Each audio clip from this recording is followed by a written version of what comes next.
Ayer conocíamos un procedimiento en el que terminaba siendo detenido un hombre que, aprovechando su liderazgo religioso, terminaba abusando de adolescentes, de menores de edad.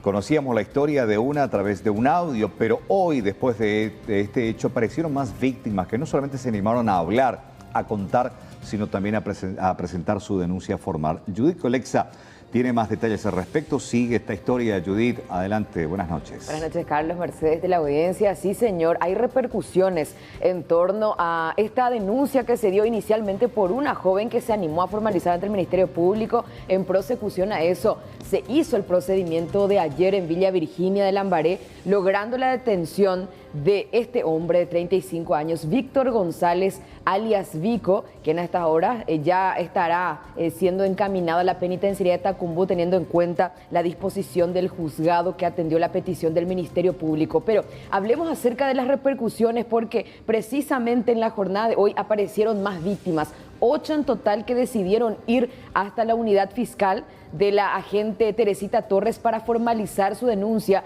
luego que se diera a conocer a través de nuestro medio de comunicación la detención del mismo. Se animaron incluso hasta a hablar. Una de ellas hasta solicitó la presencia de nuestro equipo periodístico para dar su testimonio, y quiero que presten mucha atención porque, a diferencia del relato que exponíamos ayer a través de un audio de WhatsApp, que fue distorsionado, por cierto, para resguardar la identidad de la víctima, hoy damos a conocer el testimonio de esta joven en una entrevista que nos dio cuando estaba por la sede del Departamento de Investigaciones de Hechos Punibles, explicándonos cómo fue que a ella le embaucó alias Vico, quien, por cierto, en ese mismo momento en que engañaba a esta joven, cuyo relato presentábamos ayer, también aparentemente la engañaba ella, incluso procedió a manosearla, según lo que explicó ella, y posteriormente también llegó hasta cometer abusos sexuales físicos, tanto como psicológicos también. A continuación les presentamos su relato. Él me decía que ella tenía solo 2 meses de vida. Psicológicamente él me manipulaba hasta que yo accedí a estar con él. Y ¿Qué él te pedía? él lo que me pedía constantemente era que le envíe mis fotos desnudas. ¿Cómo accedía a eso? Yo le solía mandar, pero nunca me pedía que mande con mi rostro.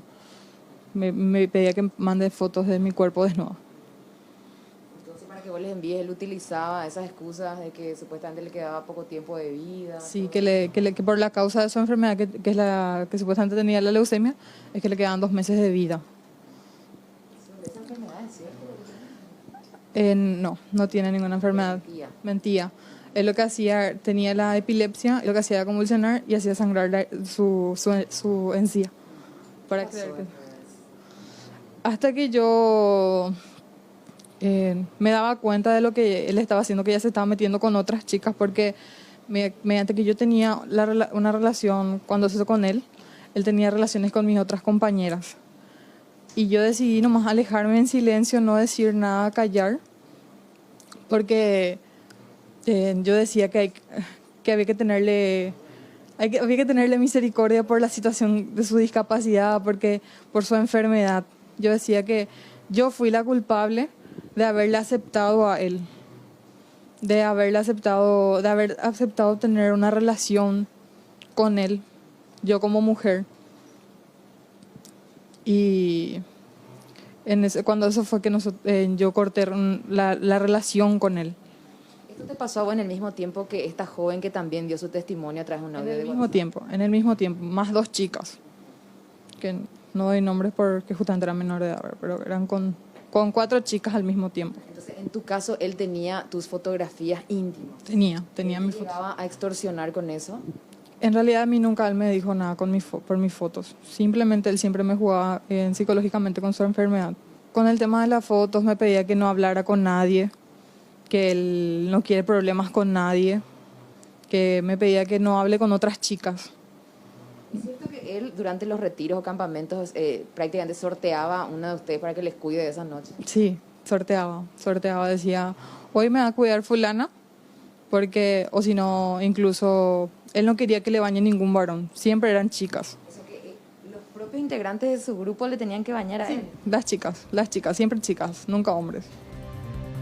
Bueno, bastante fuerte también lo que decía ella en su relato, que eran sorteadas para que le cuiden en esa noche del retiro, campamento, incluso lo tenían que bañar, pero siempre eligiendo a las jovencitas, no así, por supuesto, a los varones del grupo que también conformaban su grupo religioso. Y atención con el caso de esta joven, porque ella explicó que cuando tenía 16 años ocurrió esto. Ella formaba parte de su movimiento religioso juvenil, que él era líder, y ella estaba supuestamente al borde del suicidio porque padecía de una depresión. Ella incluso estaba alejada de su padre, mencionaba, no tenía una buena relación con su madre también, y eso hizo con que ella entre en este episodio de depresión, y ella buscó precisamente en estos tipos de grupos una contención. E imagínense ustedes, claro, se deparó nada más y nada menos que con el peor de los enemigos, que se terminó aprovechando de ella, pero finalmente hoy ella decidió romper el silencio, no solamente ir a formalizar su denuncia en la fiscalía, sino también hablar ante los medios de comunicación y dar su testimonio. Por cierto, tenemos acá una lista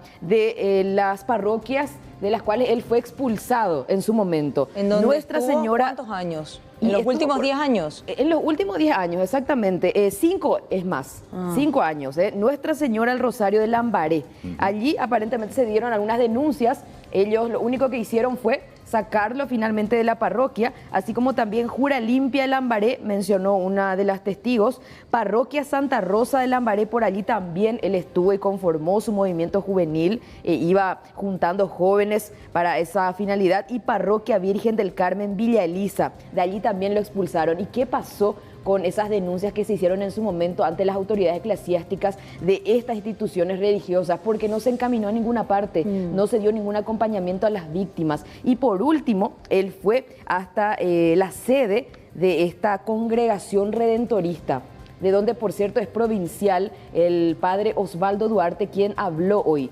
Él mencionó que supuestamente desconocía acerca de la existencia de este grupo religioso que era liderado por alias Vico, que es denominado el Grupo Juvenil Misionero de San Gerardo, que él nomás le nombró. O sea, no está ni siquiera reconocido, no tiene ni una personería jurídica, ni mucho menos ningún tipo de relación oficial con la iglesia. Pero refutaron esta versión los jóvenes. Pero antes quiero compartir con usted lo que decía el padre Osvaldo Duarte con respecto a estas denuncias que se presentaron y que, según los jóvenes, él estaba al tanto.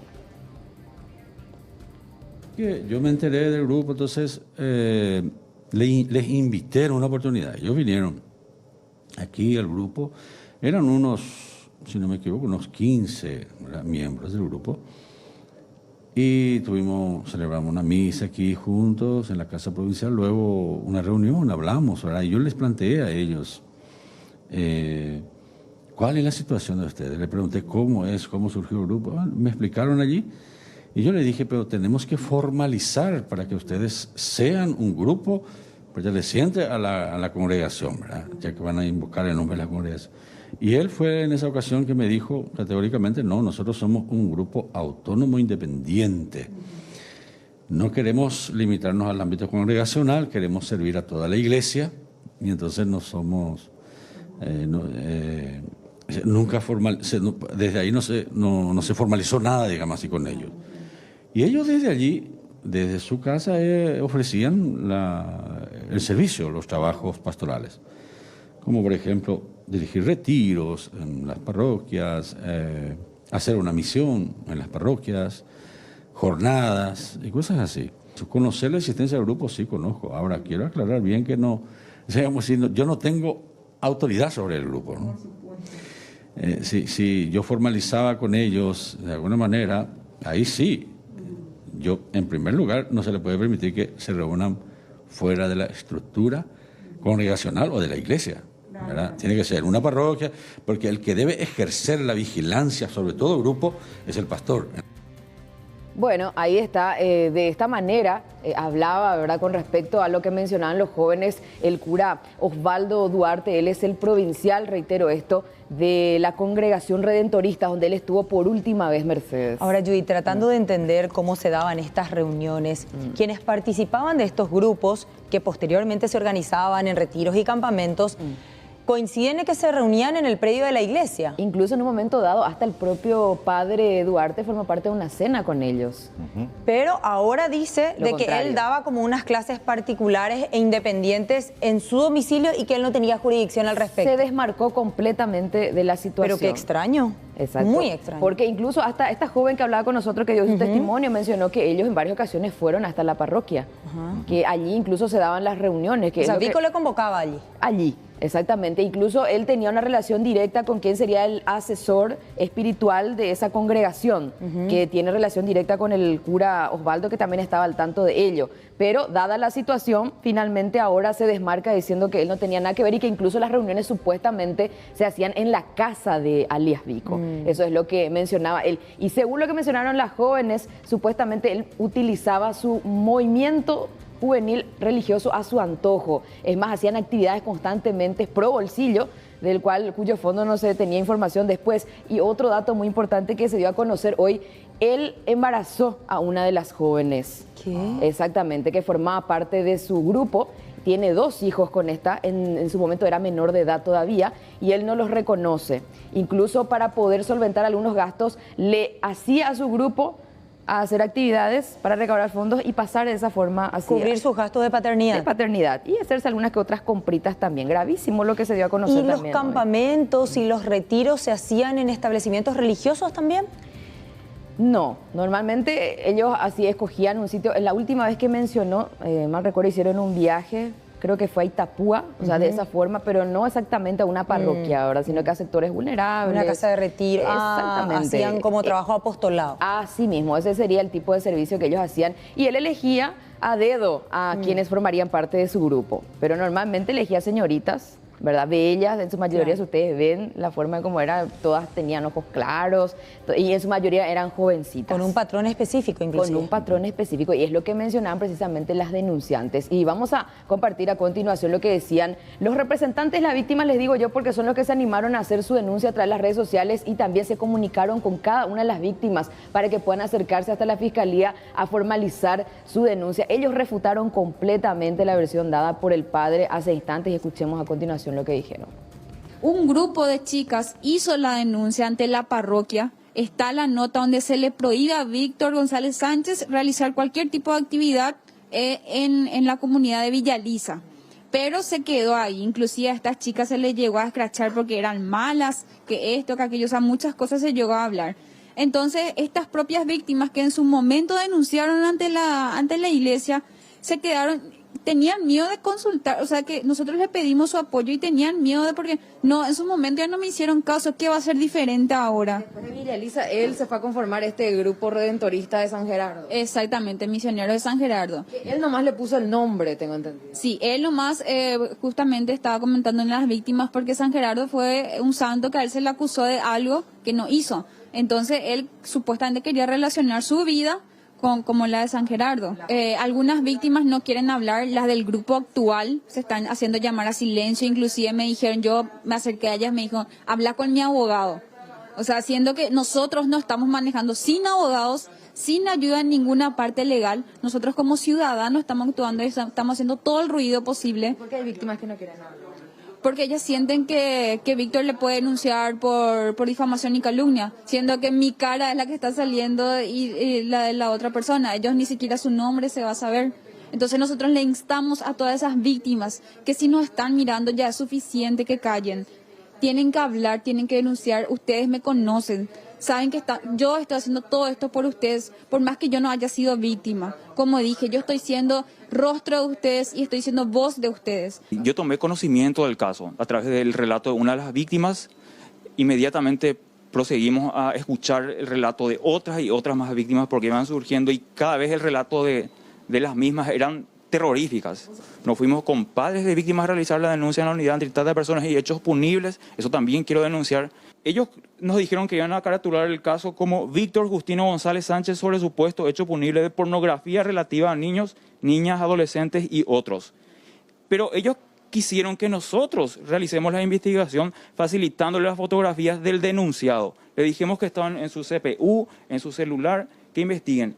Jamás se dispusieron a realizar lo que están obligados a realizar. También le pido a Sandra Quiñones que investigue esto como representante del Ministerio Público, qué tipo de personas. Ellos se declararon incompetentes. Yo más bien diría que son las personas, no la unidad de la incompetente, sino esas personas que no realizaron, porque bien ahora con lo que está saltando, sí, existió el hecho punible por pornografía relativa a niños, niñas y adolescentes.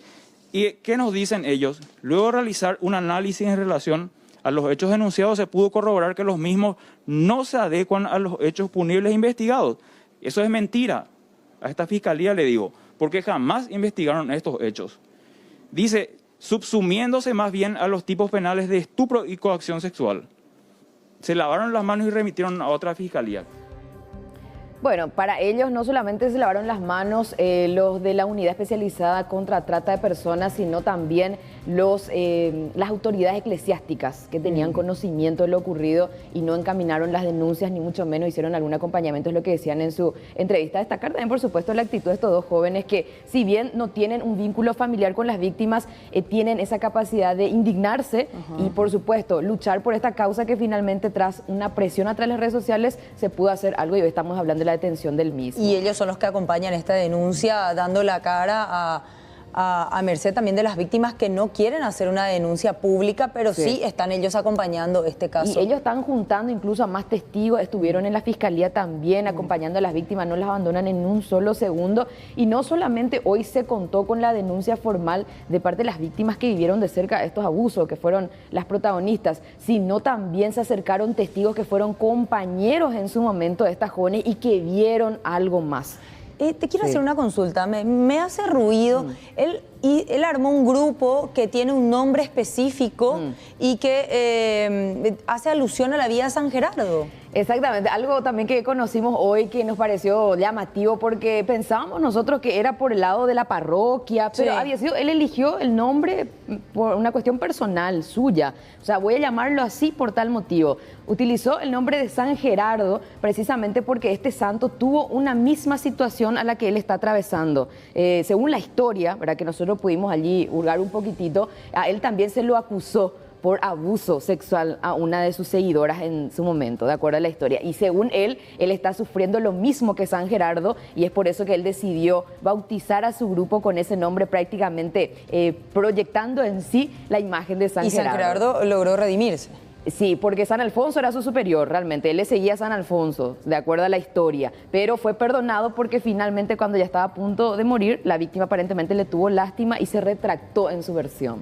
Pero la denuncia contra San Gerardo era que supuestamente también había acosado o abusado sexualmente a una de sus seguidoras durante retiros espirituales. Y es su mayor inspiración. Y es su inspiración, y que él utilizó como nombre para su movimiento juvenil religioso, finalmente, algo que conocimos hoy y que lo decían las propias víctimas también. Algo sorprendente, la forma en cómo craneaba toda esta persona. Sí, maquiavélico. Sí. Pero ¿desde cuándo tiene ese nombre o esa denominación su movimiento? Hace mucho tiempo ya, porque siempre se manejó con ese nombre. Fue cambiando de capillas con el mismo nombre. Pero con el mismo nombre. Entonces hace mucho tiempo que ya tiene denuncias él. Por eso él toma la determinación de San Gerardo. Y claro, estamos hablando de denuncias hace 10 años aproximadamente, Carlos. Sí. Por eso que él iba migrando de parroquia en parroquia. A lo que voy, por la cantidad de gente que apareció, 10 años, presumo que debe ser incontable la cantidad de víctimas, muchas de ellas ya mayores, casadas, que van a preferir el anonimato ante la vergüenza, ante la situación. Ni debe ser el 5 o 10% de toda la cantidad. Y esta joven que habló hoy con nosotros, ella fue víctima cuando tenía 16 años. Hoy está con 22. Y esta joven que nos daba su relato ayer, ella incluso ahora está pasando, o sea, está siendo atendida por psicólogos, está teniendo asistencia, va a terapia, porque ella no logra reponerse y está en Brasil.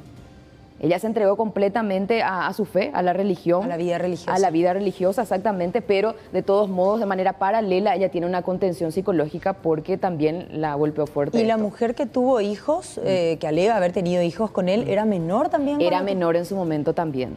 Formaba parte del mismo grupo de estas jovencitas que hoy día están hablando. Por eso estamos hablando de de una cierta transición de tiempo que se dio hasta que puedan ellas hablar finalmente. Y por eso también dice que de manera simultánea tenía relación con 3, 4 personas. O sea, todas estas chicas que denuncian ahora estaban dentro del mismo grupo. Exactamente. Y atención ahora con el testimonio de los ex compañeros del grupo de estas jóvenes que vieron ciertas irregularidades, algo que les llamó la atención, manoseos, algo que en su momento no pudieron decirlo, pero hoy sí se acercaron hasta la Fiscalía para apoyar a estas jóvenes. Yo fui la coordinadora del grupo juvenil en ese tiempo en nuestra comunidad de Pura Limpia Concepción de Lambaré. En ese tiempo hicimos muchísimas actividades, de las cuales la mayoría de las actividades siempre fueron monetarias y sí, eran muchas actividades, ya bastantes actividades donde en realidad me parecía exceso de actividades y me daba cuenta que no llegábamos a nada. Era un bolsilleo full. Fui testigo y inclusive en su tiempo quise hacer algo, pero no tuve el apoyo lastimosamente de nadie. Inclusive una de las menores en su tiempo tenía 13 años, hoy ella tiene 17 años, sigue siendo una víctima.